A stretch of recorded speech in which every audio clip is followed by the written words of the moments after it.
Alhamdulillah wassalatu wassalamu ala Rasulillah.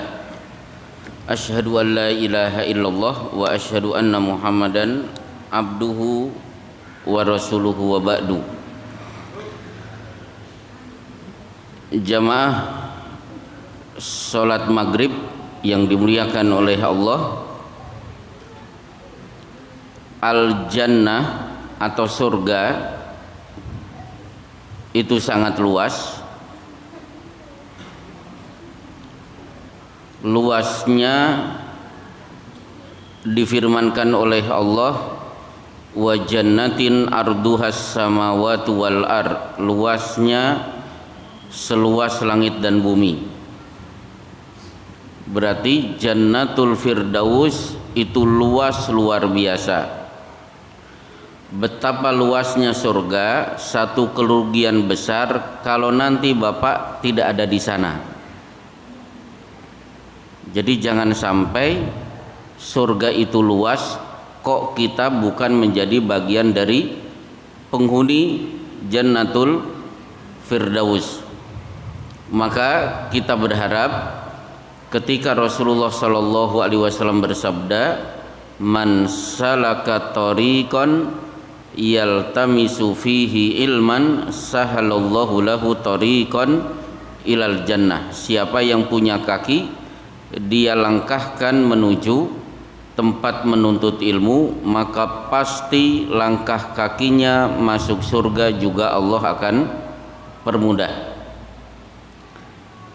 Nah, ketika datang ke pengajian membuat kita mudah masuk surga, berarti mafhum mukhalafahnya tidak datang ke pengajian ini celah peluang kita bisa masuk neraka.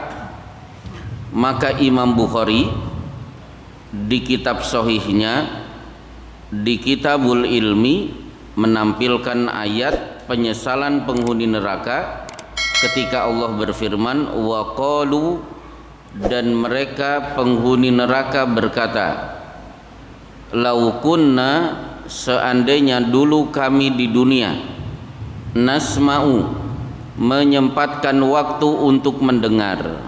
Jadi menyisihkan waktu untuk mendengar ceramah, mendengar apa yang disampaikan di majelis-majelis taklim, au naqilu, atau minimal sempat berpikir betapa pentingnya datang ke pengajian. Makunna fi ashabis sa'ir, tentu kami tidak menjadi penghuni neraka yang menyala-nyala. Jadi orang ini masuk ke neraka gara-gara tidak datang ke pengajian. Orang yang tidak datang ke pengajian, dia tidak kenal halal dan haram, tidak tahu mana syirik mana tauhid. Nah, alhamdulillah ada kesempatan minum.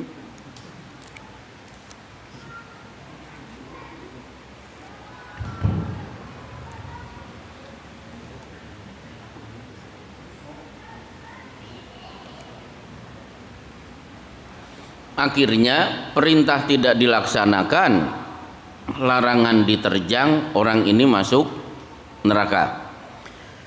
Baik, bapak-bapak dan ibu-ibu yang dimuliakan oleh Allah, hari ini saya akan menyampaikan materi berkenaan dengan menjadi hamba Allah yang amalnya lebih panjang daripada usianya. Maksudnya apa?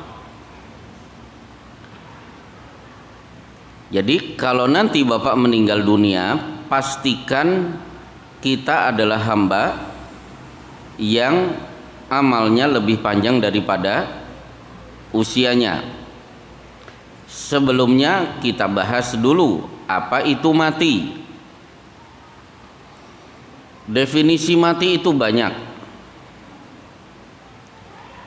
Rasulullah menyebut, para ulama tidak berbilang, dokter-dokter juga punya definisi. Kumpulan dokter pernah mengajukan definisi mati. di hadapan para ulama di Riyadh, Arab Saudi. Akhirnya diajukan itu definisi, kemudian disepakati, disetujui. Apa definisi mati? Idza ta'attalat dimahuhu wa tanaffusuhu wa qalbuhu ta'attulan nihaiyan. Bila 3 organ vital pada tubuh sudah tidak berfungsi, 1 otak, 2 jantung, 3 paru-paru, 3-tiganya kalau sudah tidak berfungsi, maka yang bersangkutan dinyatakan meninggal dunia. Ada 1 masih berfungsi, yang 2 udah hilang, belum bisa disebut mati. Contoh, ada orang koma, dokter sudah memvonis komanya permanen, orang ini tidak mungkin sadar lagi. Supaya tetap hidup, maka alat dipasang supaya jantung tetap berdetak, paru-paru tetap naik dan turun. Biasanya kondisi pasien seperti ini, dokter akan mengundang keluarga pasien, disampaikan, Bapak, Ibu, saudara ini kondisinya seperti ini, komanya permanen, tidak mungkin sadar lagi, tapi kami tetap berharap beliau tetap hidup meskipun tidak sadar. Alat-alat ini dipasang, kalau dilepas dalam hitungan menit beliau akan wafat. Tapi kalau dipasang, maaf, sehari sediakan dana 5 juta rupiah. Biasanya begitu. Maka dalam kondisi ini akhirnya dokter mengajukan problem ini di hadapan para ulama. Boleh tidak alat-alat ini dilepas yang menyebabkan beberapa menit kemudian yang bersangkutan akan meninggal dunia, dengan pertimbangan supaya anak keturunannya tidak terbebani dengan biaya 5 juta per hari. Akhirnya para ulama sepakat alat-alat itu boleh dilepas meskipun menyebabkan kematian yang bersangkutan, karena yang bersangkutan sudah tidak mungkin akan sadar lagi. Sementara biaya akan terus keluar setiap hari 5 juta rupiah. Para ulama biasanya mengeluarkan dalil waliyahsalladzi law taraku min khalfihim dzurriyyatan diafa. Hendaknya kalian takut kalau kalian meninggal dunia, meninggalkan anak keturunan dalam keadaan miskin. Itu ayat. Kalau hadis, Rasulullah SAW bersabda, innaka intadara warasataka agniya khairun laka min antadarahum alatan yatakaffafunan nas.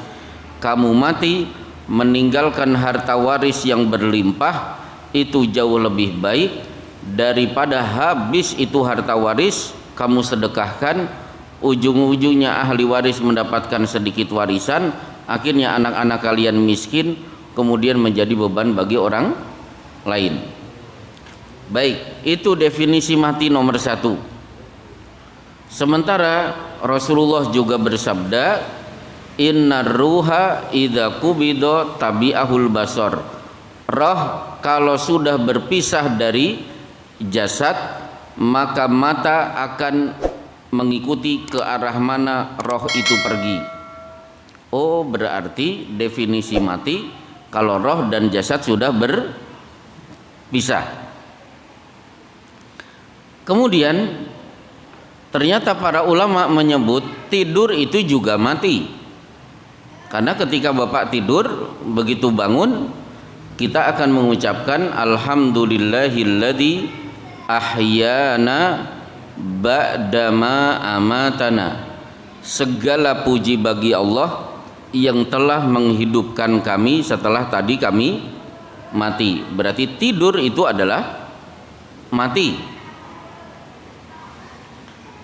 Baik, maka Nabi Isa difirmankan oleh Allah ketika tempat persembunyiannya digerebek oleh orang-orang Yahudi, mau ditangkap dan dibunuh, inni mutawaffika wa rafi'uka ilayya. Wahai Isa, aku wafatkan engkau dan aku angkat engkau ke langit. Wafat di sini apa? Bukan dicabut nyawanya, tapi Nabi Isa ditidurkan kemudian naik ke langit yang akhirnya nanti akan turun lagi ke dunia membantu umat Islam untuk membunuh Dajjal, membinasakan seluruh orang-orang Bani Israel dan akhirnya menyudahi kejahatan Ya'juj dan Ma'juj. Baik. Kemudian ada yang menarik lagi definisi mati. Rasulullah Shallallahu Alaihi Wasallam bersabda, "Matsalul ladzi yadhkurullaha walladzi la yadhkurullaha kamatsalil hayyi wal mayyit." Perbandingan orang yang selalu menyebut nama Allah sebelum dan sesudah perbuatan, amal, aktivitas, dan orang yang tidak pernah menyebut nama Allah itu seperti orang hidup dan orang mati. Jadi kalau Bapak masuk WC tidak membaca Allahumma inni a'udzubika minal khubuthi wal khaba'ith, keluar tidak membaca gufronaka, makan tidak membaca bismillah, keluar rumah tidak membaca bismillahi tawakkaltu 'alallah, di kendaraan tidak membaca subhanalladzi sakhkhara lana hada, Rasulullah menganggap orang ini disebut mati. Jadi orang yang hidup adalah orang yang menyebut nama Allah sebelum dan sesudah aktivitas. Nah kemudian ada juga definisi mati, bagus juga ini Imam Syafi'i, kalimatnya biasanya dihafal anak-anak santri, man fatahu ta'lim waqta syababihi fakabbir alaihi arba'an liwafatihi. Ada pengajian kok dia tidak mau datang, maka takbirkan orang ini 4 kali liwafatihi, untuk mengumumkan bahwa dia sudah dinyatakan wafat. Jadi tidak ingin kenal halal dan haram, tidak ingin tahu perintah dan larangan. Takbirkan orang ini 4 kali, berarti sudah tidak dianggap hidup lagi. Baik. Poin pertama ini kesimpulannya apa? Kesimpulannya, Bapak mati karena jantung, paru-paru, otak tidak berfungsi, itu pasti. Bapak mati karena roh dan jasad sudah berpisah, itu pasti. Bapak mati karena Bapak tidur, itu tidak bisa dihindari, wajib hukumnya Bapak harus tidur setiap hari. Tapi jangan sampai bapak-bapak mati karena tidak pernah datang ke pengajian, dianggap tidak hidup karena tidak pernah menyebut-nyebut nama Allah Subhanahu wa ta'ala. Baik, masalah pertama selesai.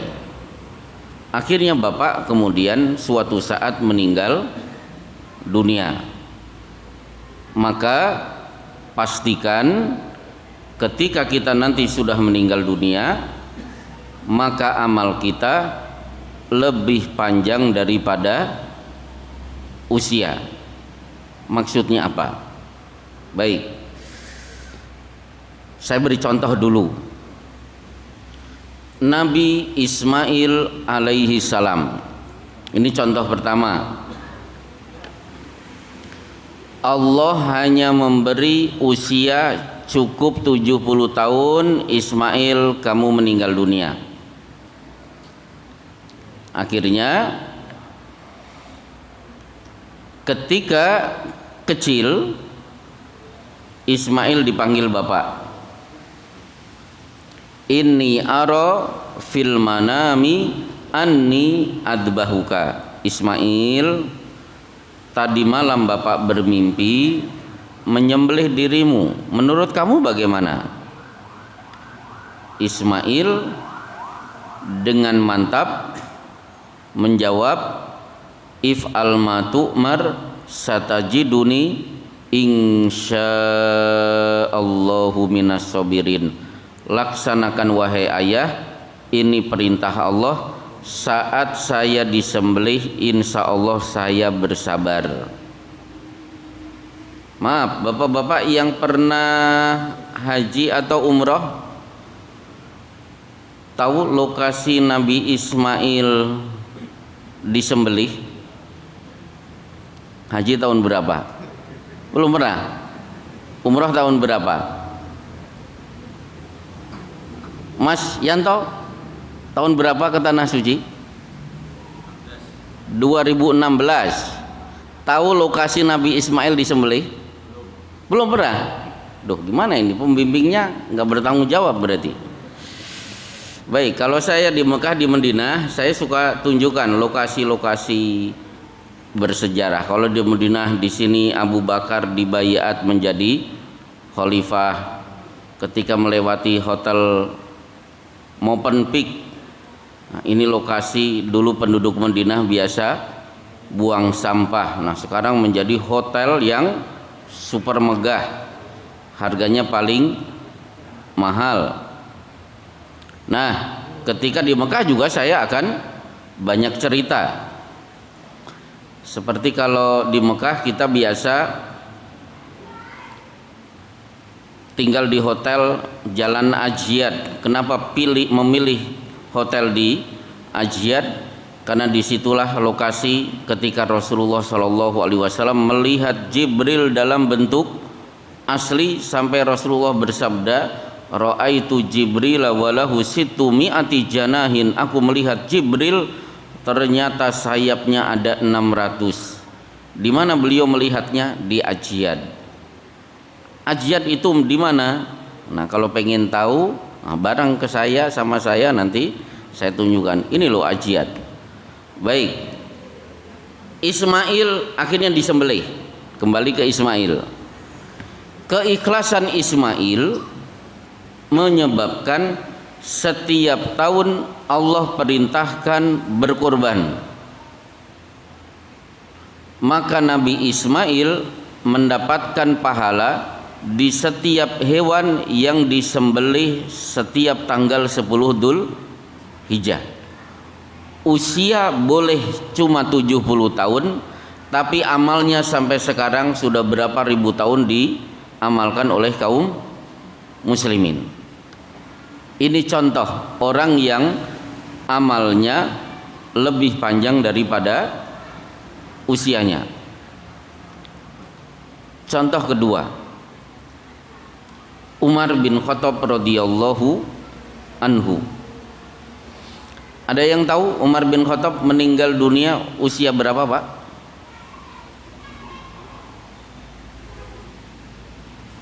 75 atau 80? Mau ditambah atau dikurang? Rasulullah, Abu Bakar, Umar bin Khattab meninggal di usia sama-sama 63 tahun. Kuburnya juga di satu TKP. 3 orang ini di dunia bareng, di alam barzah juga bareng. Karena Rasulullah bersabda, dakhaltu ana wa Abu Bakrin wa Umar, kharajtu ana wa Abu Bakrin wa Umar, dhahabtu ana wa Abu Bakrin wa Umar, jitu ana wa Abu Bakrin wa Umar. Aku pergi bareng Abu Bakar Umar, aku tiba bareng Abu Bakar dan Umar. Barengnya 3 orang ini di dunia, akhirnya matinya seragam di usia 63 tahun, kuburnya juga di satu tempat. Umar meninggal dunia di usia 63 tahun. Tapi sederet amal luar biasa. Apa itu? Salah satunya adalah ketika sedang tawaf. Di sela-sela tawaf, maaf, yang sudah ke sana, tawaf itu boleh ngomong atau tidak? Bu, boleh tidak Bu ngomong? Ada yang ngomong tidak? Boleh ya Bu ya? Boleh. Tanya kepada pembimbing, Pak Ustadz ini sudah berapa putaran, kan boleh. Itu umroh. Meskipun Rasulullah mengatakan umrah itu sholat, tapi boleh ngobrol. Sempat berbisik-bisik, ya Rasulullah, saya senang kalau ada ayat turun memerintahkan sholat 2 rakaat di makom Ibrahim. Umar itu kan sahabat ranking 1, celetukannya menyebabkan ayat turun. Jadi banyak celetukan-celetukan Umar bin Khattab, tidak usah nunggu besok, saat itu juga Jibril menurunkan ayat. Tidak usah besok, saat itu juga Jibril turun membawakan ayat wattakhidu mim maqami Ibrahim musalla. Jadikan makom Ibrahim sebagai tempat sholat selesai kalian menunaikan tawaf. Semenjak itu sah, siapa yang selesai tawaf silahkan minggir sholat 2 rakaat, karena ayat ini turun atas usul Umar bin Khattab. Usia boleh 63 tahun, tapi real Masjidil Haram itu tidak pernah sepi. Bapak kalau mau umroh nyari bulan yang sepi nggak ada, semuanya sekarang sudah rame. Tiap detik ada orang yang sholat di makom Ibrahim. Usia boleh 63 tahun, tapi lebih dari 1400 tahun sampai sekarang tanpa henti selalu ada orang yang menunaikan sholat di makom Ibrahim. Berarti Umar bin Khattab mendapatkan kucuran pahala dari sekian orang yang menunaikan sholat di tempat itu. Baik, ini contoh kedua, bahwa Umar memiliki amal lebih panjang daripada usianya. Contoh ketiga, kita sepakati dulu Pak, atau mungkin Bapak tahu, kitab apa yang paling banyak dibaca kaum muslimin ranking kedua setelah Al-Quranul Karim? Mungkin bapak-bapak punya kitabnya. Kitab apa yang paling banyak dibaca kaum muslimin ranking kedua di bawah Al-Quran? Kalau tidak bisa menjawab, saya berikan kisi-kisinya. Ya udah selesai, ada yang menjawab. Kitab Riyadhus Shalihin. Tolong bagi yang belum punya, besok pergi ke toko beli kitab Riyadhus Shalihin. Ini kitab dibaca di pondok-pondok pesantren, banyak dibaca selesai sholat fardu, di majelis-majelis taklim. Masya Allah, di Bekasi sudah ada 3 tempat saya sampaikan kitab itu khatam sampai selesai. Di tempat saya sendiri di Cibitung itu membutuhkan waktu 12 tahun baru selesai kitab Riyadhus Shalihin dibahas dari awal sampai akhir. Siapa yang menulis mengarang? Imam Nawawi. Nama aslinya Yahya bin Syaraf, karena lahir di desa Nawa maka dipanggil dengan Imam Nawawi. Usia dicabut nyawa saat berusia berapa? Ternyata usia 45 tahun meninggal dunia, belum sempat menikah. Mas Adi usia berapa sekarang? 39, berarti kurang 6 tahun lagi usianya 45 tahun, bukan meninggal ya, 6 tahun lagi usianya 45 tahun. Usia boleh 45 tahun. Sampai hari ini kitab Riyadhus Shalihin tetap dibaca di majelis-majelis taklim. Saya pergi kemana-mana tidak pernah lupa selain Quran, Riyadhus Shalihin.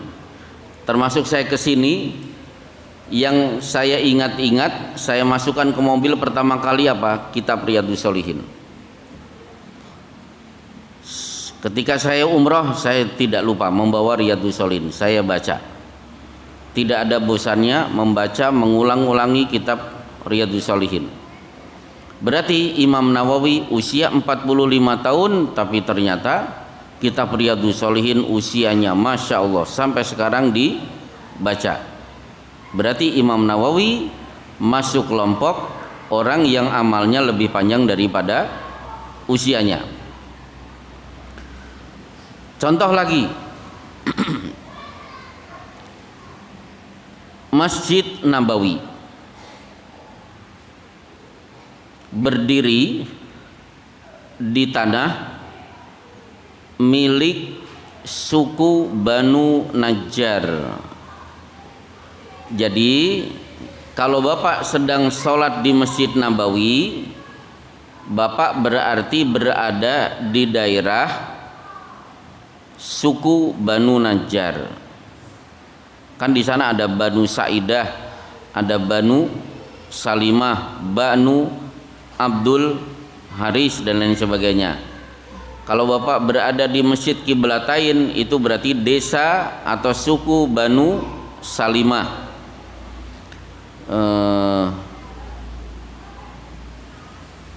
Ketika saya umroh, Buruk Mini ketika umroh bareng saya tahun 2021, hotelnya ada di Banu Sa'idah. Maka alhamdulillah rombongan kita saya ajak untuk mengunjungi tempat bernama Sakifah Banu Sa'idah, di mana di situ baiat sepakat di baiat Abu Bakar untuk menjadi khalifah. Baik, kembali kepada Banu Najjar. Begitu Rasulullah tiba di kota Madinah, beliau turun dari onta, kata beliau, khaliha fa innaha ma'muratun, biarkan onta ini berjalan, jangan dicegat, jangan dihalangi, tunggu di mana dia berdiri, berhenti, kita akan dirikan Masjid Nabawi. Akhirnya betul-betul berhenti di satu tempat.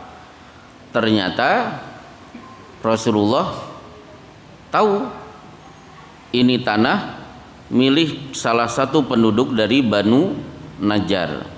Siapa pemilik tanahnya? Ternyata anak yatim, namanya Sahal dan Suhel. Ya Bani Najjar, thaminuni bihaitikum, Banu Najjar, ini tanah saya akan beli, harganya berapa? Si yatim menjawab, la nuridu samanaha illallah, kami tidak butuh duit, kami butuh Allah. Akhirnya dilepas gratis demi mendirikan Masjid Nabawi. Si Sahal dan Suhel hari ini sudah mati. Meskipun riwayatnya kita tidak tahu di usia berapa Sahal dan Suhel meninggal dunia. Ya taruhlah mengikuti kaidah Rasulullah, a'maru ummati ma baina sitin wa sab'in, usia umatku ideal antara 60 sampai 70 tahun. Ternyata sampai hari ini Masjid Nabawi tidak pernah berhenti dikunjungi kaum muslimin. Berapa banyak orang yang sholat, sekali sholat berlipat 1000 rakaat. Baik, ini contoh lagi, ada orang yang amalnya lebih panjang daripada usianya. Dari sekian contoh, yang paling hebat tentu Rasulullah Shallallahu Alaihi Wasallam. Usia 63 tahun, tapi hasil dakwah luar biasa. Maka setiap amal soleh ditunaikan kaum muslimin, otomatis Rasulullah mendapatkan pahalanya, karena beliau sendiri bersabda, man sanna fil islami sunnatan hasanatan falahu ajruha wa ajru man amila biha min ghairi an yanqusa min ujurihim syai'. Siapa yang memberi teladan baik ditiru, maka dia akan mendapatkan pahala dari sekian banyak orang yang meniru teladan baiknya.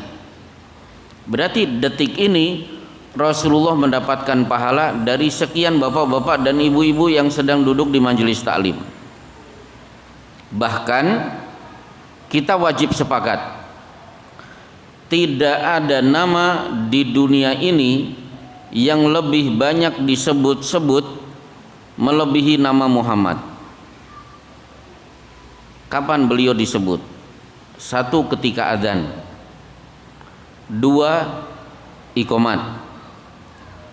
Duduk atahiyat jelas ada syahadat dan sholawat. Khotib penceramah tidak lupa membaca syahadat dan sholawat. Otomatis nama beliau pasti disebut.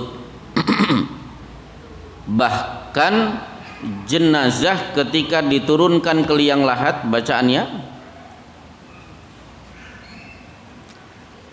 jenazah diturunkan ke liang lahat.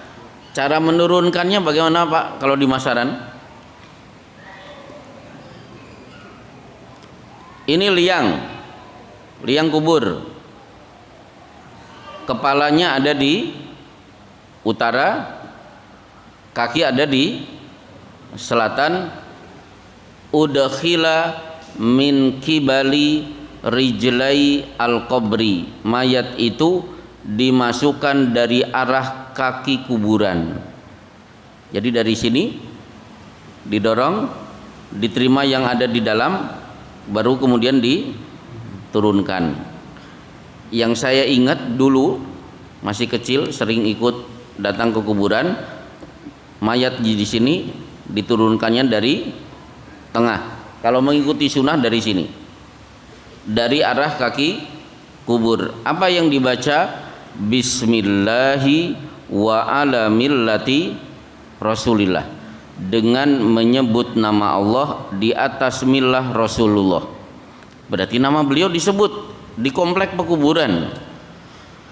Bahkan ketika kita sudah dikubur, pertanyaan pertama berhasil kita jawab dari Mulkan dan Nakir, siapa Tuhanmu? Kita akan menjawab Allah. Pertanyaan kedua, siapa nabimu? Kita akan menjawab Muhammad sallallahu alaihi wasallam. Nama Rasulullah bergema di alam barzah. Berarti nama beliau disebut-sebut di dunia, bahkan di alam barzah. Maka Allah berarti telah menepati janjinya. Wa rafa'na laka dzikrak.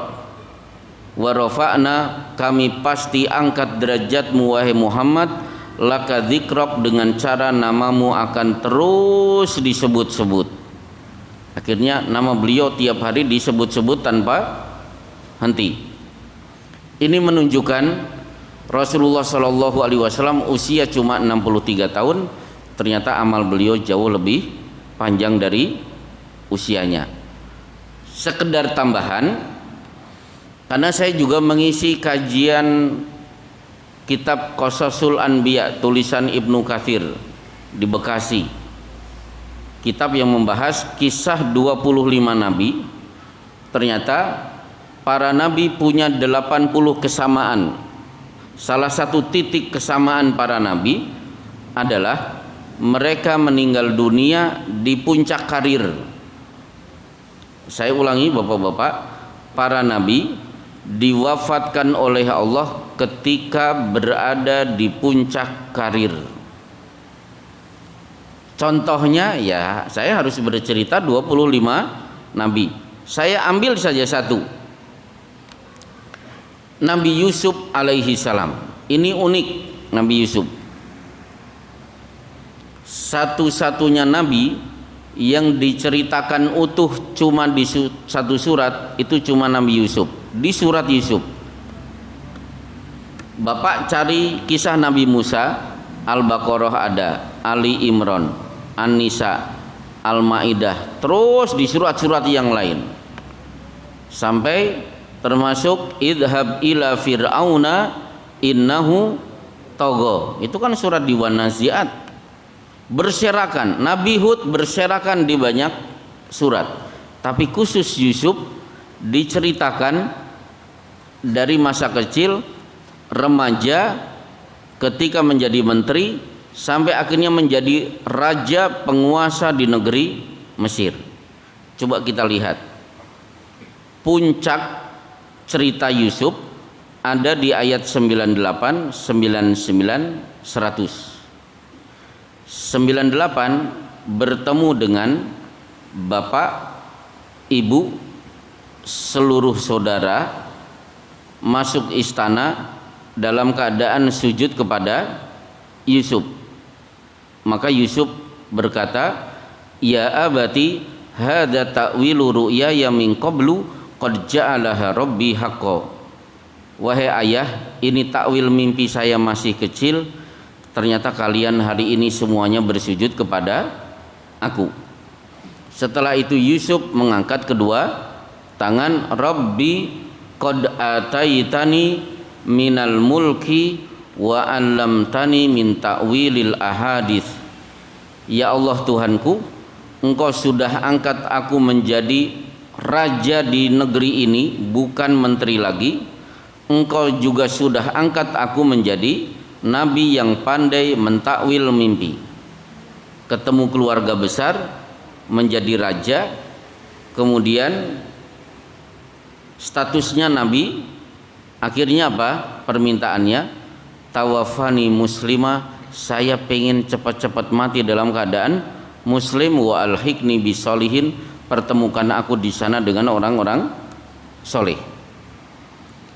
Jadi di puncak karir justru pengen cepat mati. Kalau bapak-bapak menjadi bupati, ya Allah ini periode pertama, saya pengen jadi periode kedua. Begitu periode kedua, pengen masuk periode 2,5. Akhirnya begitu. Baik, kita lanjutkan. Nah, jadi sekarang pertanyaannya, ini kan contoh-contoh orang-orang terdahulu, amalnya lebih panjang daripada usianya. Contoh sekarang siapa? Ya, saya berharap berdirinya Masjid An-Nur itu salah satu yang ikut memprakarsai siapa, Pak?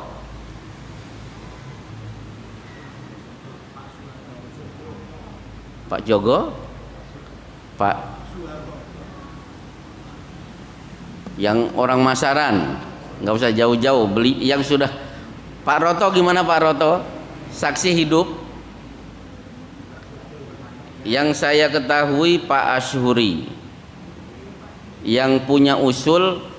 Jadi ini ada tanah kosong, kemudian usul kepada Yayasan Amal Bakti Muslim Pancasila untuk didirikan Masjid An-Nur. Salah satu pemrakarsa beliau. Sebenarnya yang pemrakarsa yang lain masih ada banyak, cuma yang saya kasih sebut adalah orang yang sudah meninggal dunia. Pak Ashuri, terkenal ceramahnya, suaranya menggelegar, ceto ya Pak ya. Nah, itu termasuk idola saya masa kecil. Kalau beliau sedang ceramah saya perhatikan. Karena ketika kecil saya memang cita-cita suatu saat saya harus jadi ustadz. Maka kalau ingin jadi ustadz tidak hanya menimba ilmu di pesantren, tapi apa, memperhatikan ceramah-ceramah para ustadz. Karena ada 3 rumus N kalau pengen bisa ceramah. Apa itu? Niteni, nerokne, nambahi. Jadi ceramah-ceramah itu dititeni, dipelototi. Oh, gaya ceramahnya seperti dia. Habis itu apa? Begitu pulang praktekan. Saya masih ingat Pak Nyoman Sumanto mengajarkan kepada kita, nanti kalau pulang bantal-bantal dijajarkan, ceramahi si bantal-bantal itu. Nah, kemudian kalau sudah lancar tinggal nambahi sesuai dengan kul kullu ya'malu ala syakilatihi, berkiprahlah dengan sesuai dengan skill masing-masing. Baik, jadi Masjid An-Nur dari 85 sampai hari ini hampir 40 tahun. Sementara Pak Ashuri meninggal dunia di bulan Ramadan, di 10 hari terakhir, kalau tidak salah 3 hari menjelang Idul Fitri. Karena saat itu saya kelas 6 SD. Saat itu saya sedang di Tasik, kelas 6 SD. Kemudian bapak saya akhirnya menjelang tanggal 1 Syawal baru datang di Tasik memberitahukan Pak Ashuri meninggal dunia. Ini salah satu contoh. Ada di antara kita yang amalnya lebih panjang daripada usianya.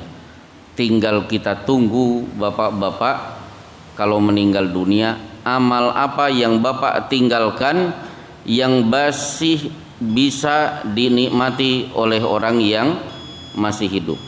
Insya Allah selesai. Inilah kajian kita di malam hari ini. Besok subuh kita akan membahas tentang dahsyatnya kekuatan bacaan subhanallah. Seluk beluk bacaan subhanallah akan kita tuntaskan besok di kajian ba'da subuh. Bagi yang belum hadir bisa diundang, diajak-ajak. Insya Allah kita bahas materi itu besok dengan izin Allah Subhanahu wa taala. Wassallallahu ala Muhammad wa ala alihi washabbihi wasallim. Assalamualaikum warahmatullahi wabarakatuh.